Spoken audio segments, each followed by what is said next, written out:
नमस्कार साथियों, मेरे YouTube चैनल में आपका बहुत बहुत स्वागत है। और आज हम शुरू करने जा रहे हैं स्वर संधि का तीसरा भाग यानी कि गुण संधि। इससे पहले हमने संधि के 2 वीडियो डाले हैं। यदि आपने नहीं देखे हैं तो ज़रूर देखिएगा, लिंक आपको डिस्क्रिप्शन बॉक्स में मिल जाएगा। तो चलिए शुरू करते हैं आज की स्वर संधि का भाग गुण संधि। तो मित्रों, आज हम पढ़ेंगे गुण संधि। और गुण संधि जो है स्वर संधि का ही एक भेद है। गुण संधि करने से पहले हमें यह जानना आवश्यक होगा कि गुण संज्ञा करने वाला सूत्र कौन सा है और गुण संधि करने वाला सूत्र कौन सा है और कौन कौन से वर्ण गुण संज्ञक होते हैं। तो चलिए शुरू करते हैं। प्रश्नों के माध्यम से ही मैं आपको संधि समझा रही हूँ ताकि आपकी समझ में सरलता से आ जाए। तो हमारा पहला क्वेश्चन है, गुण संज्ञा करने वाला सूत्र कौन सा है? आद गुना, अदेंग गुना, वृद्धि रेची या वृद्धि रादैच। तो गुण संज्ञा करने वाला जो सूत्र है वो अदेंग गुना है। बी आंसर हमारा राइट हो जाएगा। अत एंग चा गुण संज्ञा स्यात्। अत एंग चा गुण संज्ञा स्यात्। अर्थात अत और एंग की गुण संज्ञा होती है। अत से हम आ लेंगे और एंग प्रत्याहार में 2 वर्ण आते हैं, ए और ओ। ए और ओ, आ ए ओ। अत से हमने आ लिया और एंग प्रत्याहार में जो 2 वर्ण आते हैं ए ओ, ये तीनों ही गुण संज्ञक हैं और इन तीनों की ही गुण संधि में गुण हो जाता है, इन तीनों का ही। तो अत एंग चा गुण संज्ञा स्यात् और गुण संज्ञा करने वाला सूत्र जो है ये अदेंग गुना है। आद गुना जो है ये गुण संधि करने वाला सूत्र है और वृद्धि रेची वृद्धि संधि करने वाला सूत्र है। वृद्धि रादैच वृद्धि संज्ञा करने वाला सूत्र है। तो मित्रों, हमने जाना कि गुण संज्ञा करने वाला जो सूत्र है अदेंग गुना है। और इसको आप इस तरह भी समझिए कि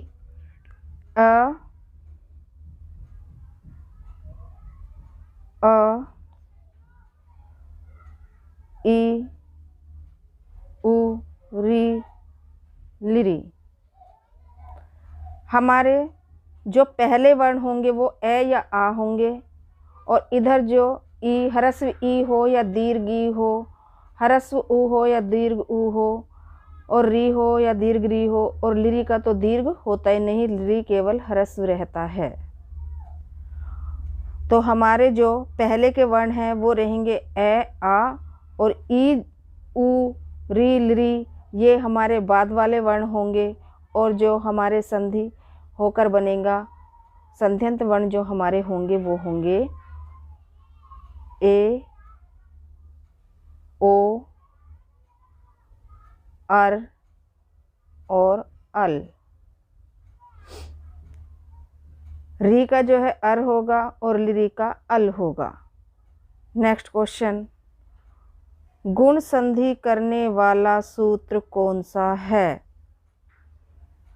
आद गुना, अदेंग गुना, इको यणची कोई नहीं। तो गुण संधि करने वाला सूत्र आद गुना है।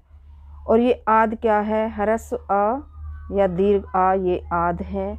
और इन 3 गुण ही जो हैं, 3 वर्णों का ही गुण होता है, 3 वर्ण ही गुण संज्ञक होते हैं, अ ए ओ। अदेंग गुना जो है ये गुण संज्ञा करने वाला सूत्र है और इको यणची जो है यण संधि करने वाला सूत्र है।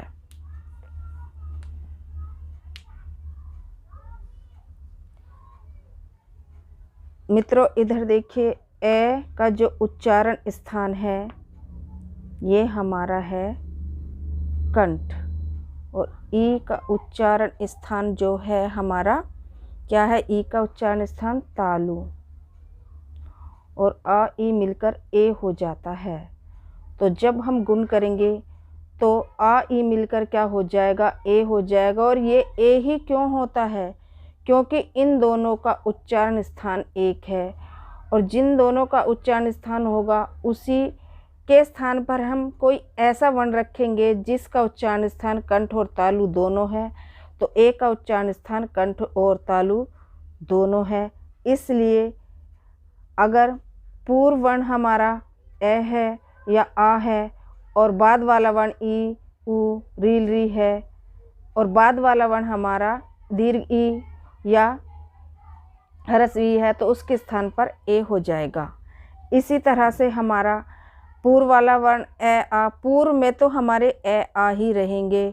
और यदि ह्रस्व उ या दीर्घ उ आ रहा है तो उसको ओ हो जाएगा, क्योंकि ओ का जो उच्चारण स्थान है वो कंठोष्ठ है। और आ का उच्चारण स्थान अभी हमने आपको बताया कि कंठ है। और जिन दो वर्णों का उच्चारण स्थान मिलकर एक हो जाता है ऐसा वर्ण हमको रखना है। और ऊ का जो है उच्चारण स्थान ओष्ठ है, इसलिए हमें कंठोष्ठ रखना। कंठोष्ठ जो है ओ का उच्चारण स्थान है। ए या आ मिल के साथ जब ऊ मिलेगा तो ओ हो जाएगा। इसी तरह से री के साथ जब ए या आ मिलेगा तो री का अर हो जाएगा। और लिरी का साथ जब ए या आ मिलेगा तो उसका अल हो जाएगा। मित्रों, दो वर्ण मिलकर ही एक हो जाते हैं, इसी का नाम संधि है। नेक्स्ट क्वेश्चन, गुण संज्ञा किन वर्णों की होती है? गुण संज्ञा किन वर्णों की होती है? ए ए ओ सभी। तो गुण संज्ञा जो है इन तीनों वर्णों की होती है सभी। इसमें हमारे आ जाएंगे सभी। तो मित्रों, ए आ इधर ये ही दोनों वर्ण रहेंगे और इधर हमारे क्या रहेंगे, ई उ री लिरी। ये दीर्घ या ह्रस्व कोई भी हो सकते हैं। तो अ ई मिलकर के क्या हो जाएगा, हमारा ए हो जाएगा। आ या ह्रस्व आ मिलकर के हो जाएगा हमारा क्या हो जाएगा, ओ। और ए या ह्रस्व आ मिलकर के हमारा हो जाएगा, जब लिरी से मिलेगा तो क्या हो जाएगा, अर। और ह्रस्व ए या आ जब हमारा लिरी से मिलेगा तो क्या हो जाएगा, अल। इस तरह से ये तीन वर्णों की ही गुण संज्ञा होती है। नेक्स्ट क्वेश्चन, ए का उच्चारण स्थान क्या है? तो कंठ, तालु, मूर्धा या कोई नहीं। तो ए का उच्चारण स्थान जो है वो कंठ है, अभी हमने आपको बताया। आगे चलते हैं। और तालु जो है वो ई का उच्चारण स्थान है, मूर्धा री का उच्चारण स्थान है। नेक्स्ट क्वेश्चन, ए का उच्चारण स्थान है कंठ, तालु, कंठोष्ठ, मूर्धा, दंत। ए का उच्चारण स्थान कंठ तालु है। ए का उच्चारण स्थान जो है ये है हमारा कंठ तालु। ए आंसर हमारा राइट हो जाएगा। कंठोष्ठ जो है ये ओ का उच्चारण स्थान है और मूर्धा जो है ये री का है और दंत जो है लिरी का है। लिरी तु लसा नाम दंतः। नेक्स्ट क्वेश्चन, ओ का उच्चारण स्थान क्या है? कंठोष्ठ, कंठतालु, दंतः, मूर्धा। तो ओ का उच्चारण स्थान कंठोष्ठ है। ए आंसर हमारा राइट हो जाएगा। कंठतालु ए का उच्चारण स्थान है और दंत लिरी का, और मूर्धा जो है हमारा री का उच्चारण स्थान है। नेक्स्ट क्वेश्चन, रील री को गुण संधि में क्या हो जाता है? रील री को गुण संधि में क्या हो जाता है मित्रों? अर, अल, आर, आल, ए बी दोनों या कोई नहीं। तो रील री को गुण संधि में अर और अल हो जाता है। ए आंसर हमारा राइट हो जाएगा, क्योंकि आ और रा का उच्चारण स्थान जो है सेम है, इसीलिए इनके स्थान पर क्या है, अर हो जाता है। जैसे आ का उच्चारण स्थान क्या है, कंठ है, और रा का मूर्धा, री का भी मूर्धा उच्चारण स्थान है और आ का कंठ है। तो इन दोनों के स्थान पे हमें ऐसा वर्ण रखना है जिनका उच्चारण स्थान हो। तो अर जो है कंठ और मूर्धा से उच्चारित होता है, इसलिए यहाँ पर री के स्थान पर क्या हो जाएगा, अर, और लिरी के स्थान पर हो जाएगा अल। क्योंकि आ का उच्चारण स्थान कंठ है और लिरी का उच्चारण स्थान दंत है, इसलिए यहाँ पर हो जाएगा हमारा अल। नेक्स्ट क्वेश्चन, रमेशा में कौन सी संधि है? रमेशा में कौन सी संधि है? वृद्धि संधि, गुण संधि, यण संधि, दीर्घ संधि। तो रमेशा में हमारी जो है गुण संधि है, बी आंसर हमारा हो जाएगा राइट। और रमेशा को मैं सिद्ध करके आपको बताती हूँ ताकि आपके अच्छे से समझ में आ जाए। रमा प्लस ईशा, ये होगा इसका संधि विच्छेद। मित्रों, एग्जाम में जो पूछा जाएगा या तो संधि पूछी जाएगी या सूत्र पूछा जाएगा या संधि विच्छेद पूछा जाएगा। हम सीधी इसलिए कर रहे हैं ताकि आपको अच्छे से समझ में आ जाए कि किस तरह से संधि हुई है। तो जब हम रमा से आ को बाहर करेंगे तो यहाँ आ जाएगा आ और यहाँ ईशा। आ और ई मिलकर के क्या हो गया, हमारा ए हो गया, और इधर बचा हमारा शा, और रम का मा जो है ये हलंत ही रहेगा। आ और ई ये दोनों वर्ण मिलकर ही ए हो जाते हैं। यहाँ इन दोनों वर्णों की ही संधि हो रही है, रम और शा से हमें कोई मतलब नहीं है। दो वर्णों के मेल को संधि कहते हैं। ये दोनों वर्ण मिलकर एक हो गए, ए हो गया, क्योंकि इन दोनों का उच्चारण स्थान एक है, इसलिए ए का उच्चारण स्थान जो है वो हमारा क्या है, ए का उच्चारण स्थान कंठ तालु है, ई का तालु है और आ का कंठ है, इसलिए यहाँ पर ए हो गया। आ और ई मिलकर ए हो गए, इसलिए रमेशा में जो है हमारी गुण संधि है। और हम इसे मिला देंगे तो हो जाएगा, जब रमेश के माँ में मिलेगा ए तो हो जाएगा रमेशा। नेक्स्ट क्वेश्चन, तो रमेशा में गुण संधि है। उपेंद्रा का संधि विच्छेद कीजिए। उप धन इंद्रा, अय धन इंद्रा, उपे धन इंद्रा, उपो धन इंद्रा। तो उपेंद्रा का संधि विच्छेद है उप धन इंद्रा, ए आंसर हमारा राइट हो जाएगा। इसको भी देखिए मित्रों, उप धन इंद्रा। अब कोई कहेगा कि भाई उप में आ कहाँ है, तो व्यंजन की जो है वो आधी मात्रा होती है। जब हम उप से आ निकालेंगे तो ये जो है इसमें हलंत लग जाएगा, ये आधा हो जाएगा, आ इससे बाहर हो गया और इधर इंद्रा। और जब आ और ई मिल जाएंगे तो यहाँ पर हो जाएगा हमारा ए और इधर उप। और जब उप में ए मिल जाएगा तो इस पे लग जाएगी ए की मात्रा, उपेंद्रा। इस प्रकार हमारा उपेंद्रा बना। उपेंद्रा का संधि विच्छेद होगा उप धन इंद्रहा, और इसमें हमारी गुण संधि है आद गुणः सूत्र से। नेक्स्ट क्वेश्चन, हितोपदेशा में संधि बताइए। हितोपदेशा में कौन सी संधि है? वृद्धि संधि, दीर्घ संधि, गुण संधि, यण संधि। तो हितोपदेशा में हमारी गुण संधि है, सी आंसर हमारा राइट हो जाएगा। इसको भी देख लीजिए मित्रों, हित धन उपदेशा, ये इसका संधि विच्छेद हो गया। और जब हित के ता से हम आ को अलग करेंगे और इधर हमारा उपदेशा, तो इन दोनों को मिला देंगे तो क्या हो जाएगा, ओ। ह्रस्व आ और ऊ मिल करके क्या हो गए, ओ। और इधर हमारा बचा पदेशा और इधर हित। अब इनको मिला देंगे तो हित हितोपदेशः।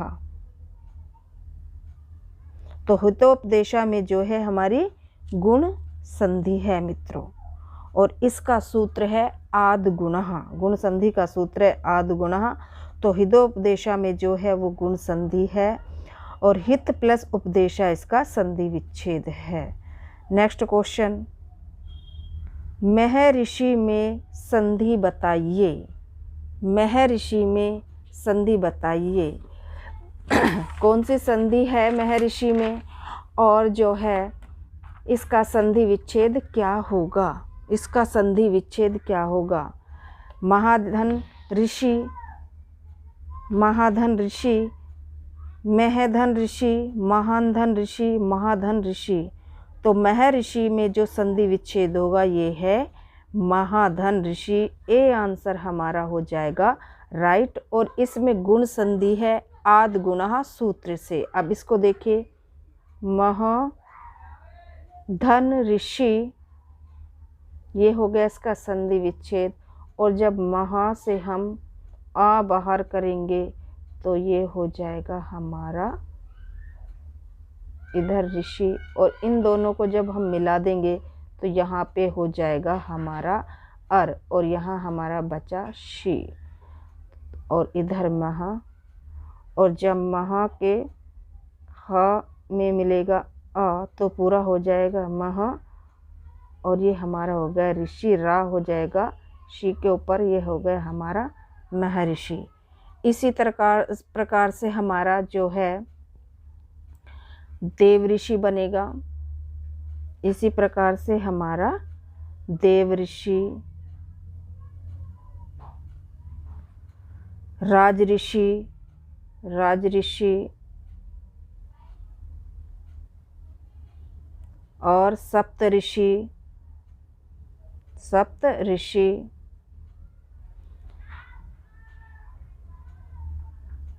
मित्रों, जहाँ भी अर की आवाज़ आए वहाँ पर हमारी गुण संधि होती है। अब इन सभी में जो है अर की आवाज़ आ रही है। महर्षि, देवऋषि, राजऋषि, सप्तऋषि, ग्रीष्म ऋतु, इन सभी में जो है हमारी अर की आवाज़ आ रही है, इसलिए गुण संधि है। इसलिए हमारी यहाँ हो गई गुण संधि। तो महर्षि में कौन सी संधि है, गुण संधि है आद गुणः सूत्र से, और इसका संधि विच्छेद होगा महाधन ऋषि। ए आंसर हो जाएगा हमारा राइट। नेक्स्ट क्वेश्चन, ग्रीष्म ऋतु में संधि करने वाला सूत्र बताइए। ग्रीष्म ऋतु में आद गुणा गुण संधि, अदेंग गुणा गुण संधि, दोनों ए बी या कोई नहीं। तो ग्रीष्म ऋतु में संधि करने वाला जो सूत्र है वो है आद गुणा। ए आंसर हमारा राइट हो जाएगा। ग्रीष्म ऋतु में जो है आद गुणा करने वाला सूत्र, आद गुणा है गुण संधि करने वाला सूत्र, और इसका संधि विच्छेद देखिए, ग्रीष्म धन ऋतु। और जब हम ग्रीष्म के माँ से आ बाहर करेंगे और इधर हमारा ऋतु, और इन दोनों को मिला देंगे तो क्या हो जाएगा अर, और इधर हमारा बचा तू, ग्रीष्म। और अब इसको मिला देंगे तो क्या बन जाएगा, ग्रीष्म ऋतु, हमारा बन जाएगा ग्रीष्म ऋतु। तो यहाँ भी अर की आवाज़ आ रही है, तो ग्रीष्म ऋतु में जो है हमारी गुण संधि है आद गुणः सूत्र से। नेक्स्ट क्वेश्चन, सूर्योदय में कौन सी संधि है और इसका संधि विच्छेद क्या होगा। सूर्यधन, उदय, सूर्योधन उदय, सूर्यधन उदय या सूर्योधन उदय, क्या होगा? सूर्योदय का संधि विच्छेद, तो इसका संधि विच्छेद होगा सूर्यधन उदय। ए आंसर हमारा राइट हो जाएगा। सूर्य धन उदय और सूर्य से जब हम आ बाहर करेंगे और इधर हमारा उदय, तो इन दोनों को जब हम मिलाएंगे तो हो जाएगा हमारा ओ। क्या हो जाएगा? ओ।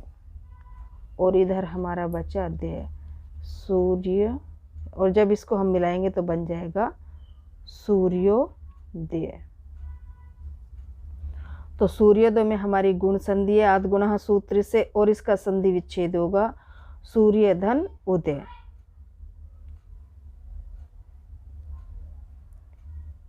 यदि अर की आवाज आती है तो कौन सी संधि होगी? मित्रों, अभी हमने आपको बताया गुण संधि, वृद्धि संधि, यण संधि या दीर्घ संधि।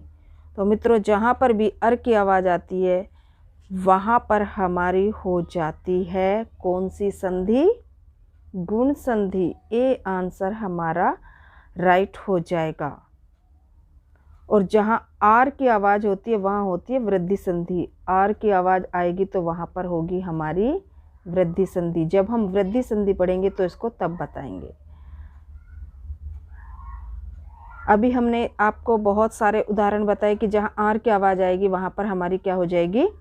वृद्धि संधि हो जाएगी। जैसे देव ऋषि, राज ऋषि, मह ऋषि, ग्रीष्म ऋतु, वसंत ऋतु, इन सभी में क्या है? हमारी गुण संधि है और आद गुणा सूत्र से। नेक्स्ट क्वेश्चन, हेमंत ऋतु का संधि विच्छेद क्या होगा? हेमंत धन ऋतु, हेमंत ऋतु, हेमाधन ऋतु, हेमधन ऋतु। तो हेमंत ऋतु का संधि विच्छेद होगा हेमंत धन ऋतु। ए आंसर हो जाएगा हमारा राइट। हेमंत धन ऋतु, ये हो गया इसका संधि विच्छेद। और जब हेमंत के ता से हम आ बाहर करेंगे और इधर हो गया हमारा ऋतु, तो यहाँ पर हो जाएगा आ और री मिलकर अर, और यहाँ तु हेमंत, और इसको मिला देंगे तो हो जाएगा हमारा हेमंत ऋतु, और रा चला जाएगा ता के ऊपर। ये हो गया हमारा हेमंत ऋतु। मित्रों, इसी प्रकार से मैं आपको कुछ अन्य उदाहरण भी बता रही हूँ, आप उनको ध्यान से देखिएगा।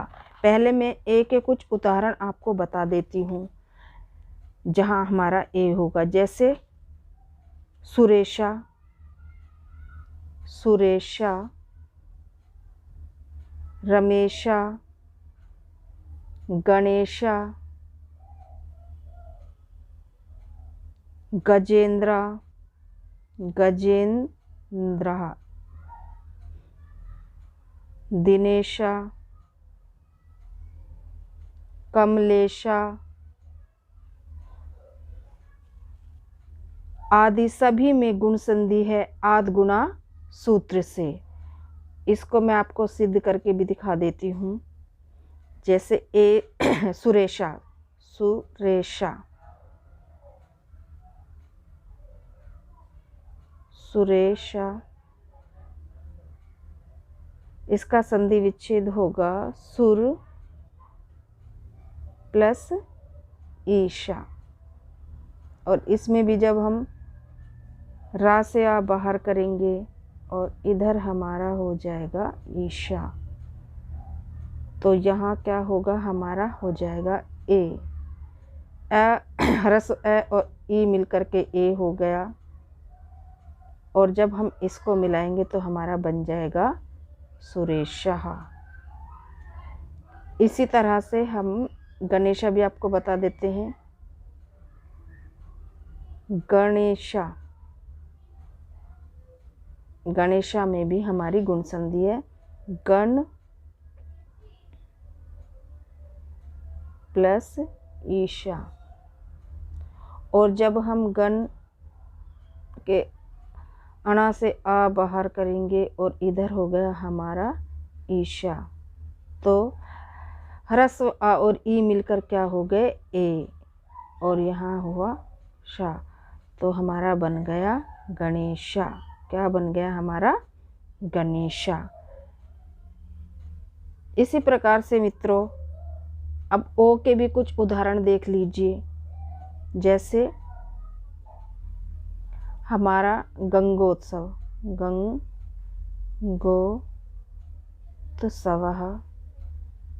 महोत्सवः।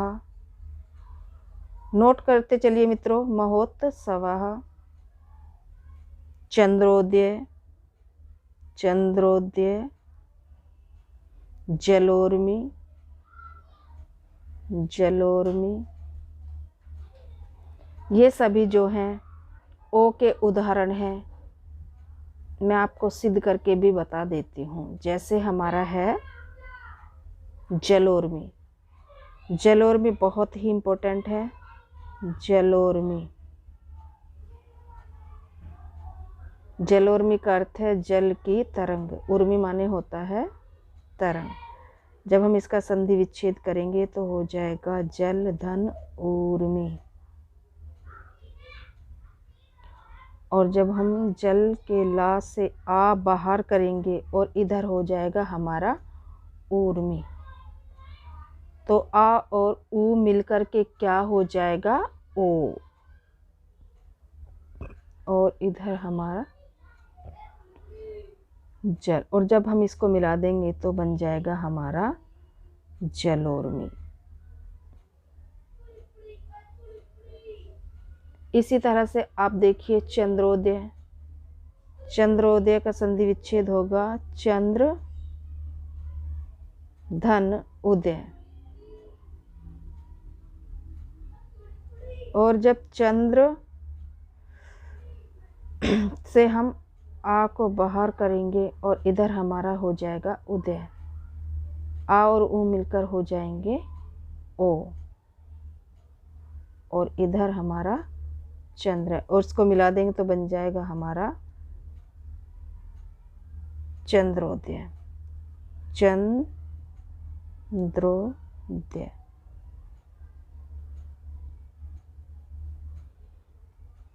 इसी प्रकार से आप देखिए महोत्सव। महोत्सव, महाधन उत्सव। और जब हम इसको तोड़ेंगे तो यहाँ हमारा आ जाएगा बाहर, और प्लस उत्सव, और आ और ओ मिलकर के क्या हो जाएंगे ओ, और इधर हमारा बचा तवा। और इधर महा, जब हम इसको मिलाएंगे तो बन जाएगा महोत्सव। तो ये तो मित्रों थे ओ से, ओ जिसको भी ओ से गुण होने वाले वर्ण, गुण संधि के ये वर्ण थे जिसको गुण ओ हो जाता है। अर्थात ह्रस्व आ या ह्रस्व आ या दीर्घ आ के साथ जब ऊ मिलेगा, दीर्घ ऊ या ह्रस्व ऊ मिलेगा तो ओ हो जाएगा। जैसे चंद्रोदय, सूर्योदय, महोत्सव, जलोर्मी, ये सभी क्या हैं गुण संज्ञक है।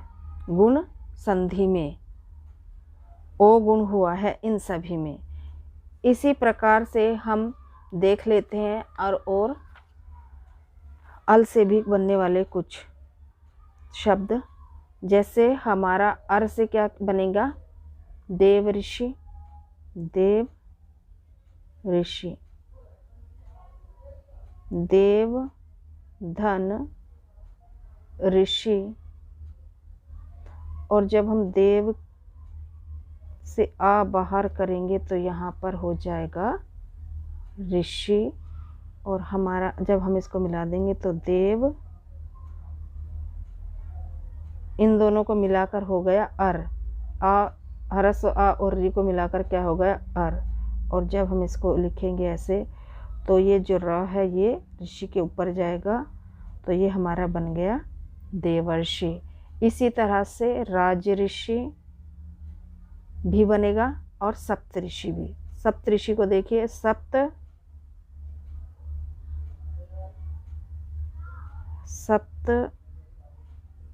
धन ऋषि।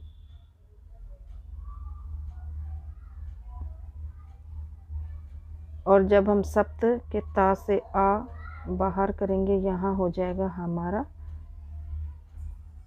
ऋषि। और आ और री मिलकर के हो जाएंगे अर, और यहाँ बचा शी। और जब इसको मिलाएंगे तो बन जाएगा हमारा सप्तऋषि। सप्तऋषि।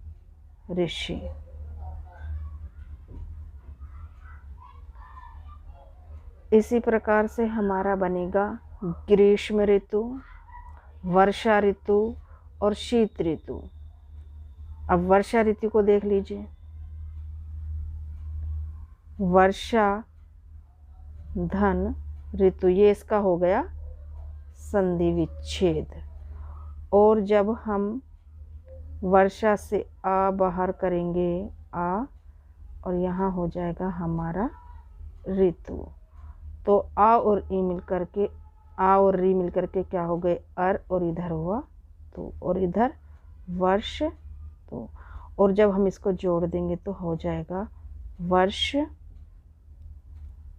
ऋतु। ये तो वर्षा का ही री है और ये वाला अर का री है, तो ये हमारा बन गया वर्ष ऋतु। अब आप कुछ उदाहरण देख लीजिए अल के भी, जैसे तवलकारः, तवलकारः, तव धन लिरिकारः, इसका हो गया संधि विच्छेद।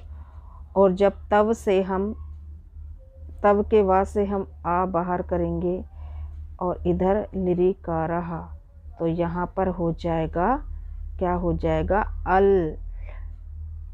आ और लिरी मिलकर हो गए अल, और इधर बचा कारः, और इधर हो गया तव। और जब हम इसको मिलाएंगे तो हो जाएगा तवल कारः। मित्रों, आधा ला इसलिए रहेगा क्योंकि ला के आगे कोई स्वर नहीं है। ठीक है, व्यंजन आ रहा है, स्वर नहीं है, इसलिए तवलकारा। इसी तरह से हमारा ममलकारा भी बनेगा। ममलकारः, ममलकारः, मम धन लिरिकारः। और मम के में से जब माँ से हम आ बाहर करेंगे और इधर हो गया हमारा लिरिकारः, तो ये दोनों मिलकर क्या हो जाएंगे अल। दोनों मिलकर अल हो जाएंगे, और जब हम इसको मिलाएंगे तो हमारा बन जाएगा ममलकारः। यहाँ भी ला के बाद जो है स्वर नहीं है कोई, तो इसलिए ला आधा ही रहेगा, तो हमारा बन जाएगा ममलकारः। इसलिए तवलकारा, ममलकारा, ये जो हैं हमारे क्या हैं, अल वाले उदाहरण हैं। तो मित्रों, ये थी हमारी आज की संधि। आशा करती हूँ कि आपको अच्छे से समझ में आई होगी। आपको कैसी लगी कमेंट बॉक्स में ज़रूर बताइएगा। लाइक शेयर करना ना भूलिएगा, और बेल आइकन को भी प्रेस कर दीजिएगा ताकि आने वाली वीडियो की नोटिफिकेशन आपको मिलती रहे। तो थैंक्स फॉर वॉचिंग। मिलते हैं नेक्स्ट वीडियो में।